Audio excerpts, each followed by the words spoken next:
أعوذ بالله من الشيطان الرجيم بسم الله الرحمن الرحيم. La lode appartiene ad Allah, il Signore dei mondi, il compassionevole, il misericordioso. Che Allah benedica il profeta Muhammad sallallahu alaihi wasallam e ti conceda la pace. Cari fratelli e sorelle, oggi inshallah parleremo del lavoro nell'Islam. Riferendoci ai precedenti discorsi sulla speranza, possiamo dire che la speranza, per essere positiva, deve essere accompagnata dalla nostra volontà di poterla realizzare, lavorandoci sopra e non restare a guardare senza fare nulla. Per questo l'Islam ha dato un'importanza molto grande al lavoro che la persona deve esercitare e Allah subhanahu wa ta'ala ha promesso che la ricompensa sarà il paradiso, come nella sura Le api, versetto 97.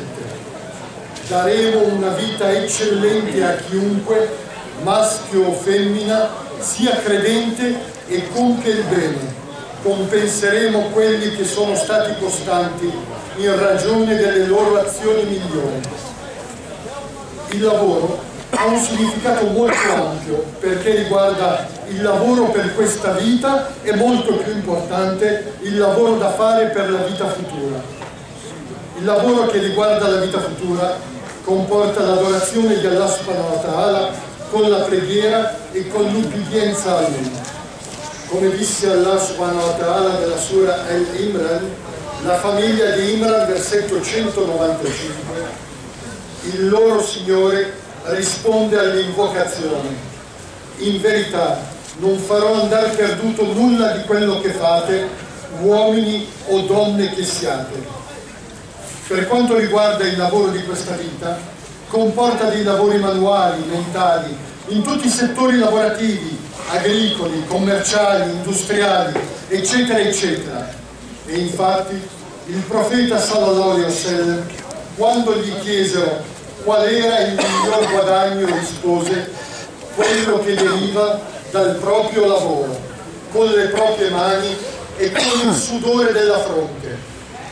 Infatti anche tutti gli altri profeti, cari fratelli e care sorelle, oltre al profeta Muhammad sallallahu alaihi wasallam, hanno sempre lavorato, hanno sempre mantenuto la loro vita con il proprio sudore. Ora daremo alcuni esempi. Noè alayhi salam era un falegname ed infatti Allah subhanahu wa ta'ala gli ordinò di costruire una barca per lui e per tutti i credenti. Giacobbe alayhi salam lavorava come pastore.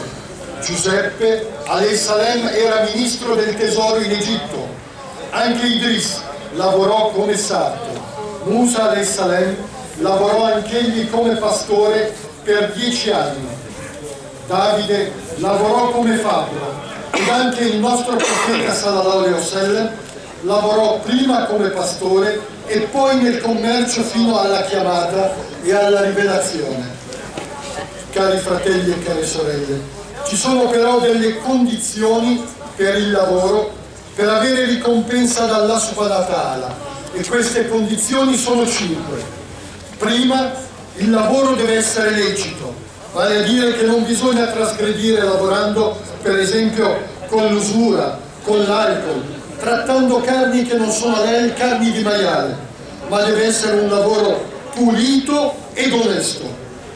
Seconda, devi avere l'intenzione che da quel lavoro tu mantieni te stesso e la tua famiglia per evitare ai tuoi familiari di andare a fare qualcosa di illecito. Terza, devi lavorare senza imbrogliare nessuno, onestamente, senza far male a nessuno. Il profeta sallallahu alaihi wasallam disse: Allah ama la persona che fa il suo lavoro come si deve. Quarta, ovviamente, si deve pagare l'imposta coranica e fare l'elemosina, perché questi sono dei diritti di Allah subhanahu wa ta'ala.